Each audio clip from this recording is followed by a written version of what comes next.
Hello, and welcome to the Apostate and his wife. I'm the Apostate, and my name is Vern. And I'm his wife. I'm Shauna. Thanks for joining us again today.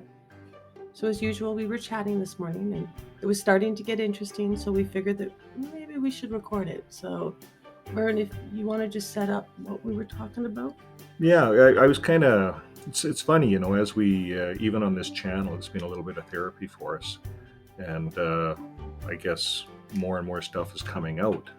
Shauna was telling me that she feels I'm more approachable, that I used to shut down, and so now.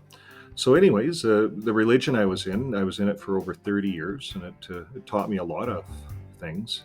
It taught me a lot of true things about the Bible, but in amongst all the stuff, like there's a lot of stuff, and the Bible's a big book, and they have a lot of, like any other religions, there's always 10% of poison. And maybe in the Jehovah's Witness religion, there's 20% poison, or maybe 50%. I'm not sure, but there's, the governing body, when they have that whole governing body thing, that takes on a whole new thing where you say, I have the truth and all of this stuff. But anyways, that's not what we're talking about. I was a Jehovah's Witness for over 30 years, and I chose to join it when I was 18, and I walked away in 2012 at the age of 49. So I spent the next 10 years fighting, just within myself with my beliefs, not really looking for new ones, but just trying to reconcile them. And there was a lot of energy spent, just fighting during those years too. I wasn't sure what was going on inside, but it was the religion circling in your head is, I think, what it was. But then it was in the spring of 2022, I got tired of fighting and tired of being angry and tired of all those old ideas. And I was ready to come face to face. I had to come face to face with these beliefs head on. Yeah, and that's actually what we were talking about this morning, was what it was like to actually face those things and the process involved. Mhm. So you were mentioning earlier that the first part of last year, 2022, is really kind of like a breakdown. Yeah, I had to break everything apart. Mm-hmm. Never thought I'd have to do that. It's funny, that indoctrination is so strong that, and it creates kind of a narcissism, I think, within us. And that was a big thing to admit. Now, didn't we talk about that this morning? That Yeah, admitting, you said I admitted it, but I admitted that a long time ago. That as a Jehovah's Witness, we become narcissists. We, because of believing in the 8 men, well, now 10 men at the governing body, that they're the only way to Jehovah. And this all comes from Russell. And we just had our podcast where we're breaking apart Russell's life. right? So to believe that the truth in the world lies on that one man, now that we really break it apart, it beyond any shadow of any doubt, we know that is a false statement, right? So now that helps me to really admit that religion was based on narcissism, on Russell. He was a narcissist to the 10th degree, and how he treated his wife. So I realized that in all of those books, and that fed down through all of that religion, it's like attracts like. So Russell attracted Rutherford attracted Noor, and Noor attracted governing bodies of amplified. So they amplified it. So now they had 12 at one time, and they had 17 at one time, and 18. Like the governing body has changed in size throughout the years. So, and then at one time, everyone was a faithful slave, all the anointed ones. So then you had all of this hierarchy going on in congregations, where the anointed ones were the ones closer to God. You see how it builds a, anyways, it's narcissism to the 10th degree.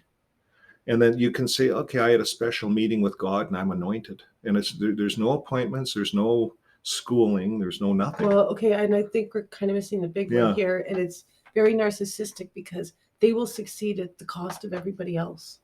Yes.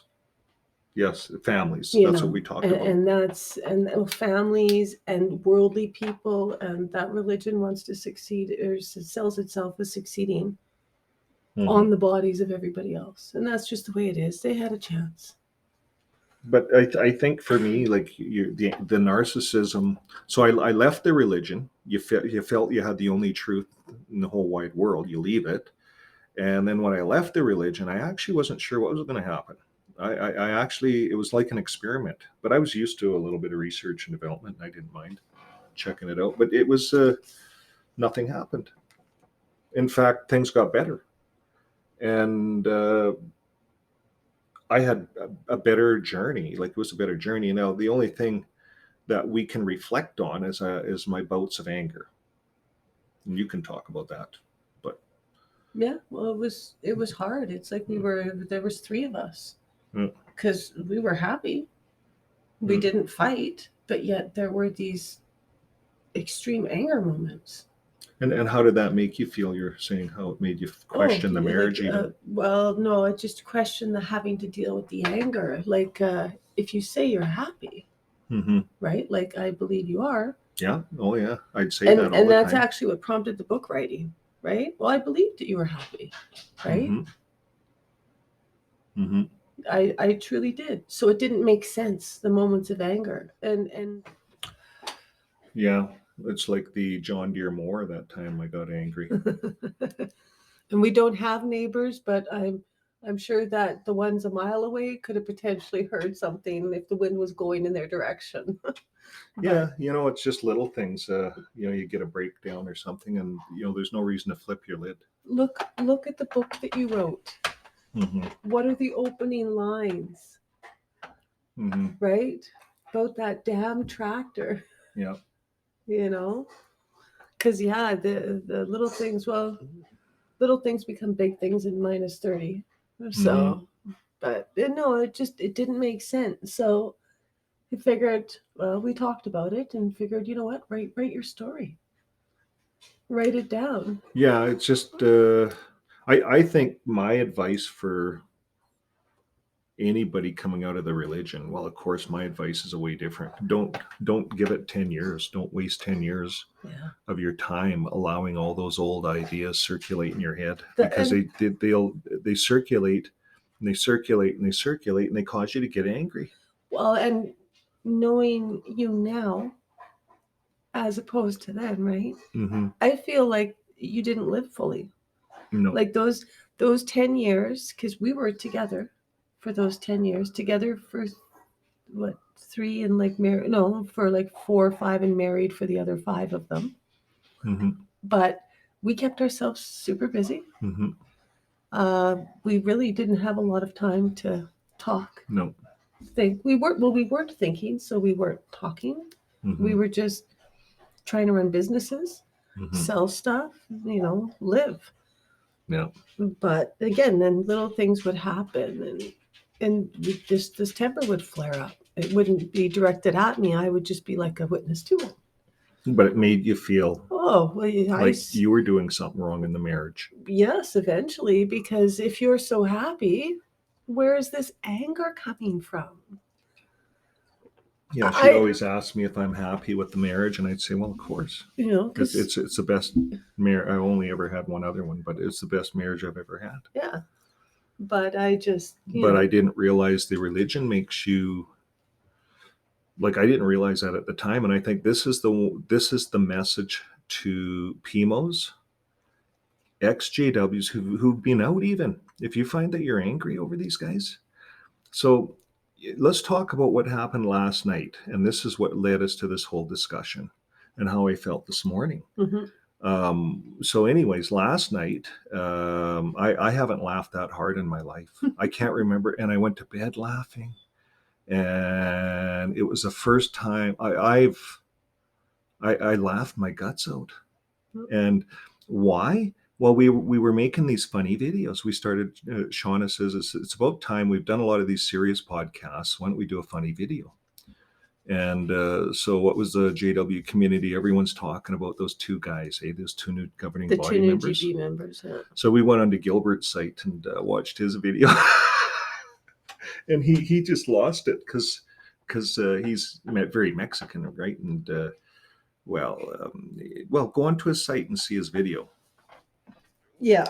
So he was very impassioned because there's just no diversity in the There's the GB. word. And yeah, I made a request for a specific video that Vern was able to roll out super fast, so not bad. We left it private. It's really Anyways, it's not private. It's actually just unlisted, so you can actually find the link under the comments for if you look for the video called what is it, GB11? Oh, the 11th member of the GB8 Yeah. satire. Governing body is interviewing for an 11th member. Yeah. Yeah, if you go down into the comments there, you can actually see the link. It's just we're not going to publish it. It was done in jest, so but it is cute. It was funny. I haven't laughed so hard in my life. Mhm. Like, and then what I was really laughing at is the response, and From Gilbert, yeah. Gilbert. So I thought, if this is what our community is, like our XJW community, it's a pretty cool thing, and we're just getting into it, I think, here. And tonight we're going to sit in on a few of these podcast or these lives. So now every night we have a Saturday Night Live routine. We go on to Rick Farron's site, and we get to know the community that sits on that site, and we check out their websites, you know, because there's some activists all over the place, and it takes a while really to get subscribed to all the ones that you want to subscribe to, and to get to see them and see them interact on the comments, and even like Rick's site, you can call in and stuff like that. And I think some of this stuff is really fabulous for helping, I guess, me. I'm going to refer to me as a new one coming, being awoken, right, and needing a place to I guess to go away. So, but anyways, that's getting off topic a bit, eh? That got way off topic. I hate that. I do that a lot. I get off topic. So anyways, we were talking about anger, and how anger affects a marriage. Without even knowing it. Yeah. You know, again, it's like he had started to say, the first kind of 6 months last year were writing a book and then rewriting the book, because you essentially wrote 2 books in that time. Yeah, Mhm. I did. Yeah. And then you weren't done. So I don't even know how we got onto the YouTube. Well, we started, so after we wrote the book, we thought, well, okay, what's everyone else doing? How are we going to publish this book? Or Well- should we publish this book? I don't know. Mhm. And so we started looking on the YouTube, and then we noticed, I started learning, hey, these guys are saying the same thing I said. Like, it's quite obvious. The twists here and there, you know, with the word truth and things like that. But we started looking at the XJW community, and then we thought, but here's what it was. I thought, you know, once I realized this, I thought, how am I going to, like, I got kids still in the organization. So how am I going to, what if I'm not around to show them? So I better leave a trail. And I thought, well, okay. And then I was angry at the governing body, and I wanted to make a statement to them. And that was You my wanted very to first, hurt them. that was my first video. Yeah. I wanted to, but they never watch this stuff. Oh, like, no. who would know? You know, you think you put a video up and the whole world's going to watch it. Like, who am I? Narcissism. Oh, there you go. No, that's a good example. Yeah, we're just all narcissists. Oh, to a point. We all Yeah. have it. The tendencies. It's what do you choose to feed? But that religion, man, Yeah. and even coming out, what I've learned is there's so many ideas on what's the truth, what's not the truth. Should we do the Sabbath? Should we not do the Sabbath? How should we use God? Like, all of these ideas. But, you know, now I realize I don't take anything too serious, because who really knows? Exactly. The big thing. And I the more I look into this stuff, the more I'm thinking that we get outside of religion a bit. We can still be spiritual, have a relationship with God and his son, Jesus. And I like that. We can choose our own path. We can be our own faithful slave, if you want to call it that. Right. We don't have to trust in 8 men. I hold better trust in going right to God than going through those guys. You know, it's just so simple. at this stage of the game. For you, hon, you don't see it, but for me, it's a huge No, thing. I see it. I just see it differently. Yeah, I suppose. Because I didn't put any stock in these words that, like, the way they use the word apostate. I couldn't believe that it was a dirty word. I remember telling you, that's what you are. Oh, it was dirty. I didn't want to even hear that. And I didn't get that contextual like meaning behind it, but Well, once you learn, it's just a word, and it's just it's like pagan. We Mhm. talked about that. And I didn't realize Just that was words. dirty. All these words, but then tried to tell you, but don't you see they're only that way because these men have decided that, Mhm. you know? But it's not really like in the Catholic. When I say it's like the Pope, it's not really like the Pope, is it? No. Because no one really worships the Pope. Well, I've never prayed to the Pope. And the Pope's never told you how to live your life, I right? was never told to pray to the Pope. I'm sure that there are The Pope doesn't Catholics. send out monthly bulletins and I telling don't everyone. know. I was going to say, Oh. I'm sure there are like some Catholics out there that were much more devout than I was and did worship his holy see, Oh yeah. But that wasn't me. You're a fringe. Yeah, really. You know, and then once I accepted, if the rules were all made up by men in one religion, why would any other religion be different? Mm-hmm. Right? So eventually, the Catholics aren't high control like the JWs, No. so you're not affected with the program and the indoctrination and the cultish stuff and coming the out. fear. Yeah. We don't have that. We don't have the JW fear. We have that Catholic guilt. Yeah. That's what we were taught. That's probably why you'd get angry at something and I'd feel responsible, like, well, I got to do more to keep whatever. So then, I found myself trying to be like Radar O'Reilly, for those of you who know MASH. Well, you got to talk about this because so as I was writing my story, you were dancing around me because I was so sensitive. Emotional. Yeah. Because you were dealing with a lot of emotions. There was pardon the term, there was a lot of shit you faced in that time. Coming to terms with it is a breakdown. what were some of the bad days? You thought you were better than your family.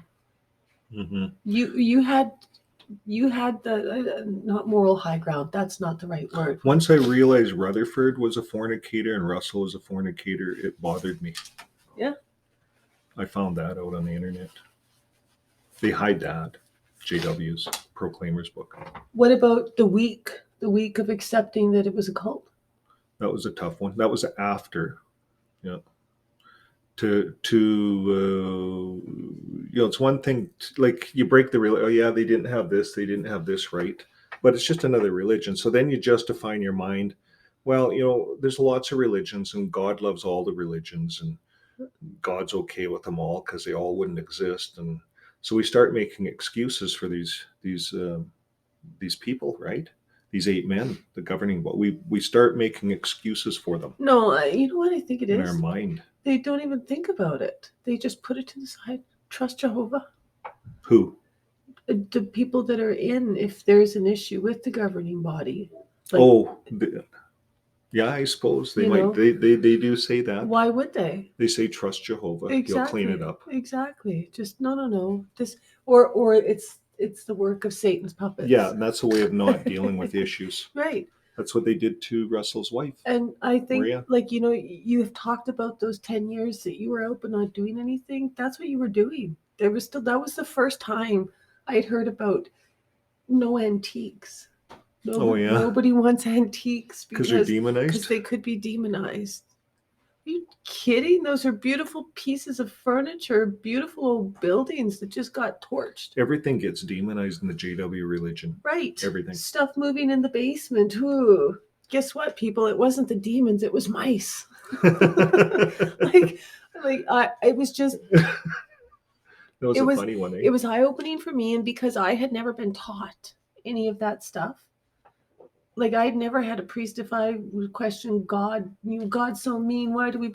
I never had a priest say, oh, go sit in the disfellowship box, because that's it, you're done. They would talk to you. I know, my child, I too have felt whatever. I think the Lord would want us to know whatever it is. But to see all of these things just written off completely because somebody deemed them to be demonized, wasn't that convenient? That's what they do.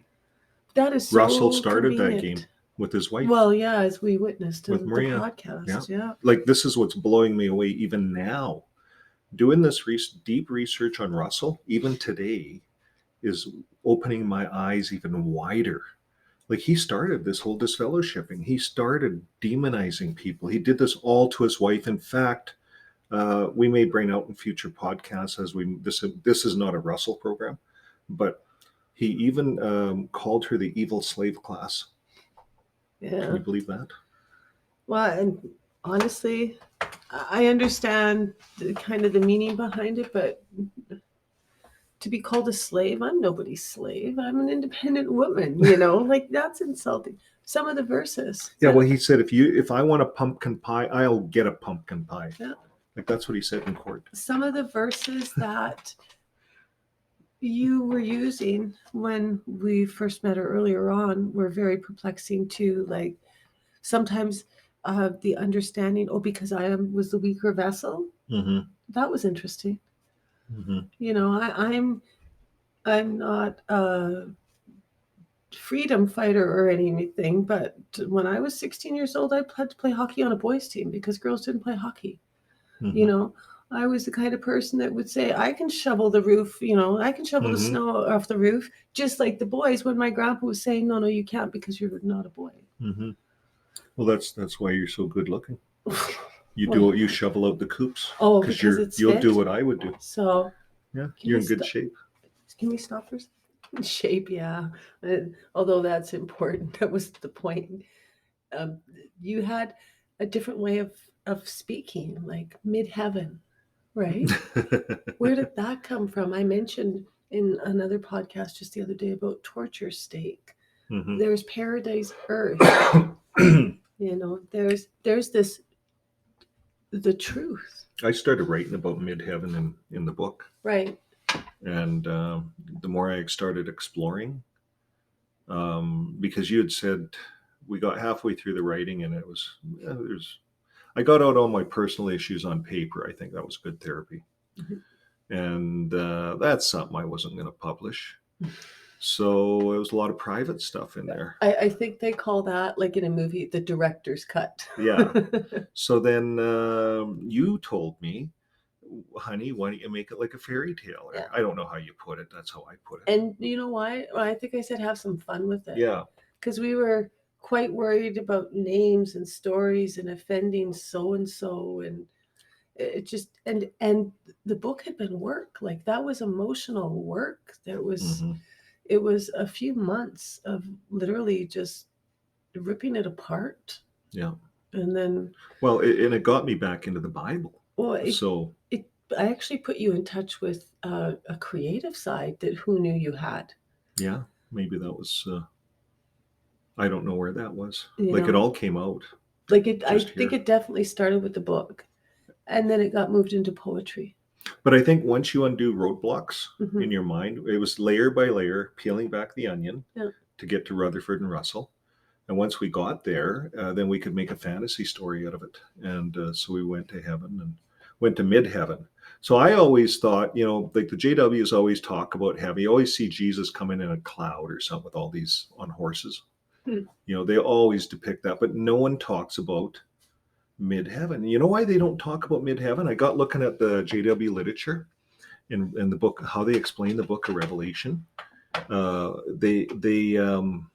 Every trumpet horn blow, like each chapter of Revelation, there's an angel comes down and blows a trumpet. They link it to one of Rutherford's assemblies. Seriously. They've linked that book of Revelation to Rutherford. That's how high they put him, narcissism, they put him on. We're going to have another podcast talking about Rutherford. And once you really get to know Rutherford, that'll put that to rest beyond any shadow of any doubt that you may have in your mind. But anyway, so I started designing in my mind what mid-heaven would look like. Mm-hmm.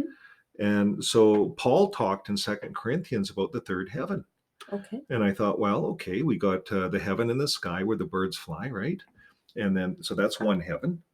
And then we have this other heaven where Jesus sets up this kingdom to rule over the earth. Remember, he said, "My kingdom is no part of the earth." Right. So I'm thinking, well, that's that heaven. That's that mid heaven. It's this platform. So then I made it out to be well, it had to fit science, so we made it so it was what's the word, cloaked. We excuse me, that's not a new word to us because UFOs cloak, right? So this platform in mid heaven is kind of like a little planet, a little rock, and it's got this. Okay, so once I got that, well, we put the Mount of Olives on it. There's a land, the promised land's in there, the river flowing, that's flowing through Revelation, that's there with all the trees, the healing leaves, and then the golden city. Well, the golden city, see, once we take the Rutherford stuff out of it, that he's not the trumpet and he's not it, then our mind, it unlocks our mind, and then our mind just goes out there and what's this mid-heaven?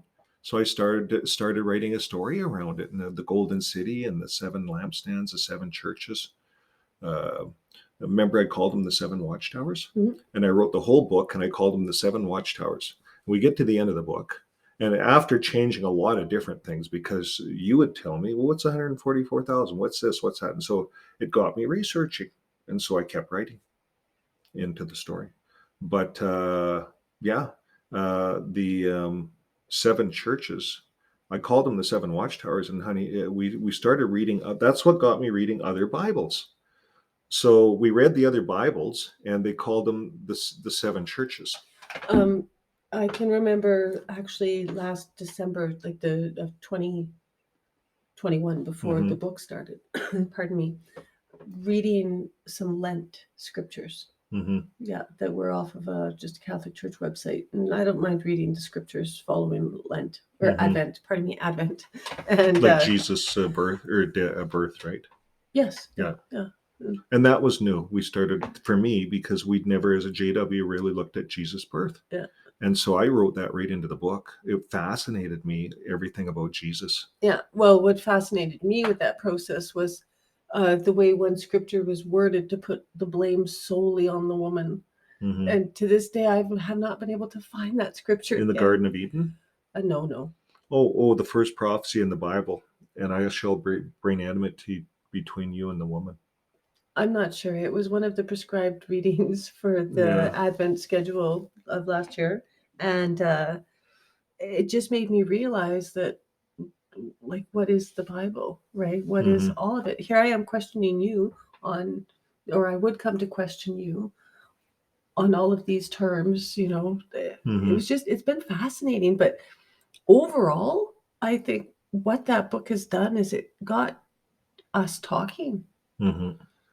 It got us talking. Through the editing process. It became necessary for me to say, what is this? Mm-hmm. What does You were like the Ray France. what does this mean? Like, And I what does listened to this you. mean? Like, how can there only be one truth? Because It's a fascinating journey, that book, because the main character gets to go into mid-heaven, explore all these things, the golden city, and then to sit down at the table with Jesus and the 12. Mhm. Anyways, did I give away too much? No, I don't think so. No, it is a good story, and Yeah. it kind of takes you along. So it's Well, we'll be doing an audiobook soon. yeah. Oh yeah, so many projects, so little time. Mm-hmm. Yeah. But last night I laughed so hard. Mhm. I got up this morning and I felt good. Mhm. I felt alive. And so I says to my wife, and I wanted to share this with the channel. I said to Sean, I says, honey, what did we eat yesterday? I want to repeat what happened yesterday, Yeah. because I feel man, so I feel good. alive. I slept good. And so I started looking, okay, well, we had oatmeal in the morning. Okay, I'm going to do that again. I'm going to have oatmeal. And what else did we do? Well, the only thing I can remember doing is before bed, I lied down in bed and I started thinking about Gilbert and making all those funny videos. And I couldn't stop laughing. And I was laughing and laughing. And I had to quit thinking about it to quit laughing, because every time I thought about it, I laughed. I hadn't laughed like that. So we come to realize that laughter is the best medicine. I think laughter is what we need to heal us, especially for And a time. lot of the community, the XGWs, For because sure. they're hurting. learning to laugh and time is huge, and patience with everyone. because you have to, because Yeah. like you have relearned some things, Yeah. but I have yet to learn them. Yeah. You know, Like we had a girl on the channel.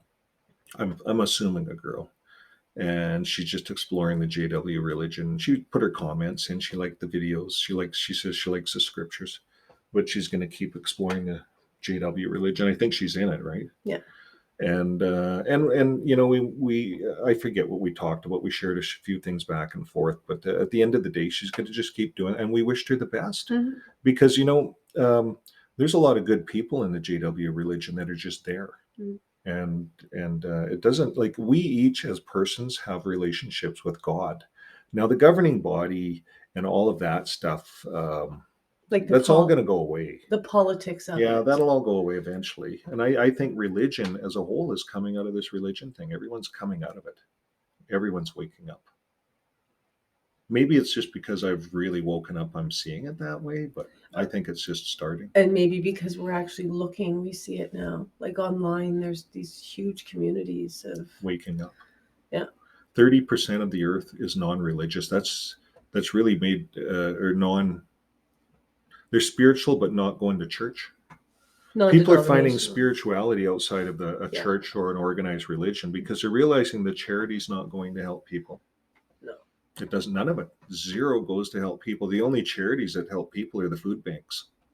So if we want to help people, we go to the food banks directly. Yeah, well, that is one of the powerhouse ones for sure. But then we're going to have other discussions because I still have discrepancies with the governments. Romans 13:1 talks about subjection to governments. So, and Titus talks about subjection to governments and to honor them even.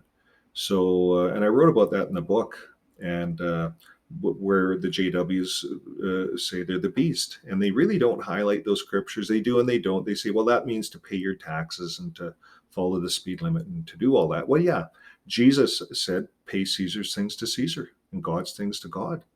But now, it seems to me that Jesus says his kingdom is no part of the world. It's in mid-heaven. So then from mid-heaven, he said he's directing the governments to rule. And we're to be in subjection to the governments and to have a relationship with God, with Christ, while we're under these governments, which we can. And it's when we run around in Russia and start saying, I'm the only truth, that's when you start pissing people off. Because every right-minded atheist religious person on earth knows that no single religion is the truth. It doesn't exist. There is no single the truth. Everyone has a hazy outline. Everyone knows God. Every religion practices a kind of a form of a 10 commands. And God says, every nation, in every nation, every man that fears me is acceptable to me. That's it. And of course, Jesus threw in love your neighbor, all that kind of stuff. And that's in every religion. Love your neighbor. You're not going to murder. You're not going to do, every religion teaches goodness. And I think once we start looking for goodness, we start seeing that we're all the same. That's where I'm at in this game. I think that was well said. Yeah. So, do you want to close the program then? Yep, I think so. Yeah. What do you guys think of the violin music? Oh, your intro music, outro music? Yeah. I know. Yeah, we kind of like that. So I was going to change it, but I like it. I had a friend that played violin once. But anyways, that's a whole nother story, music. So I do think that, just to sum it up, it is important to, finally deal with things, even if they're ugly. Yeah.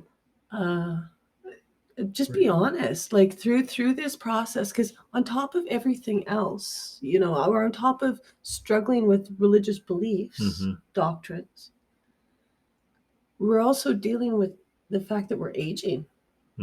What I want to do now is not changing what I wanted to do then. So through this whole process of the book, because we've actually been talking, we've been very honest with ourselves and then with each other. So as a result, I feel like right now that we're actually closer and we have a new plan that Mhm. also reflects where we are physically in our Mhm. life. Mhm.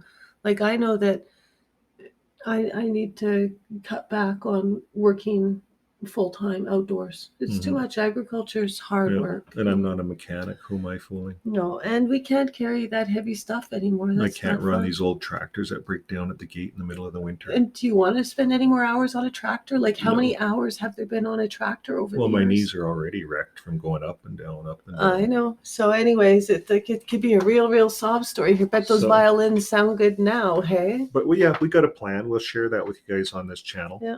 But for now, it's actually this channel and this whole experience has changed our journey in our life. We became things became more real, Mhm. and then we realized that it got us out of the daydream. We started living in the here and the now, and we got to realize, what do we want next? And together we want something different. So we're actually going to get rid of our farm. Our farm's up for sale. Mhm.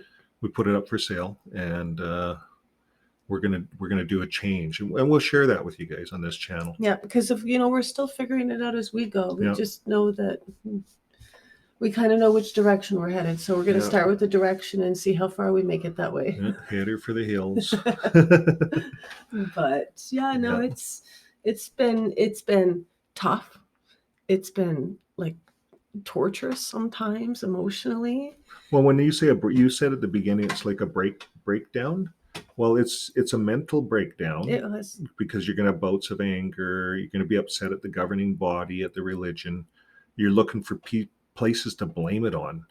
And that's what I found the hardest, is the blame, because we all look for blame. We want justification. Ironically, during the 10 years, that was the hardest part I found too, was the blame.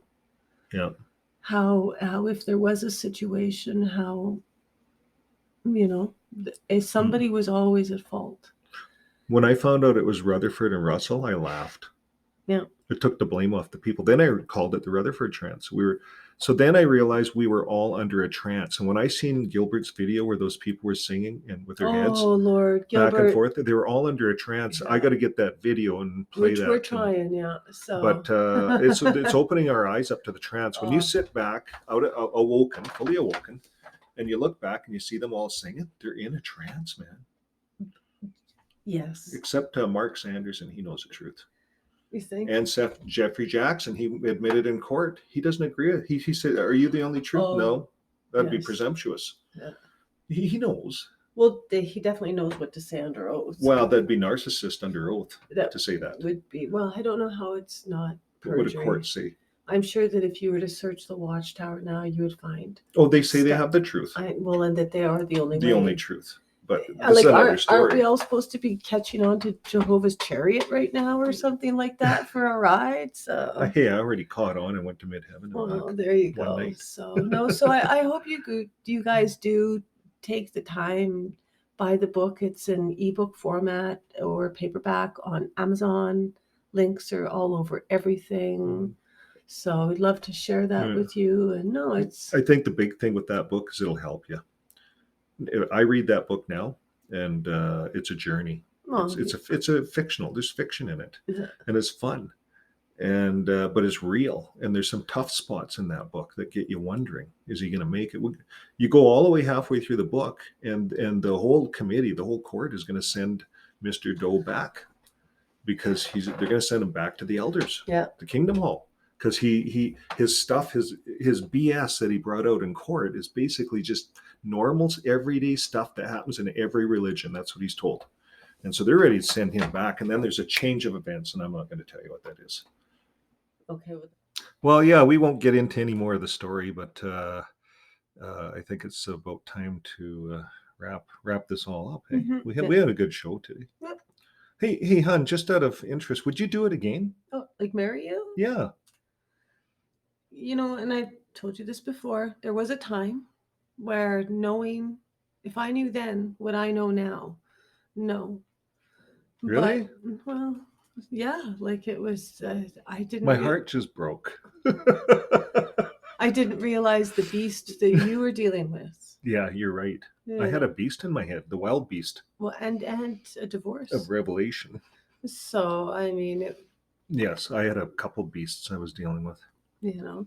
But turns out I kind of like you a little bit, I guess. So I'd like to actually rephrase the answer to that question and say I would, absolutely, but under some different, I would do it differently. Like I Hmm. think that we both would have probably got the counseling Hmm. so that I understood what you were dealing with and for you to understand what you were Hmm. dealing with. Like we didn't know. You know what? Mm. Yeah, I agree. I think the more we get to learn as XJWs and on this community is growing, I think that's vital for all XJWs coming out to deprogram themselves. Like deprogramming, just coming out isn't enough. There has to be a deprogramming to help you to get back into society, I think. It's just part of a cult. And I think we're going to become more aware of that as things change in this world, with all religions, perhaps. Oh, for sure. And all of the numbers are going down. So it's organized religion will be a thing of the past eventually. I'm agreeing. Yep. Okay, well, that brings our program to a close today. And friends, like always, keep living your life with love. Bye for now.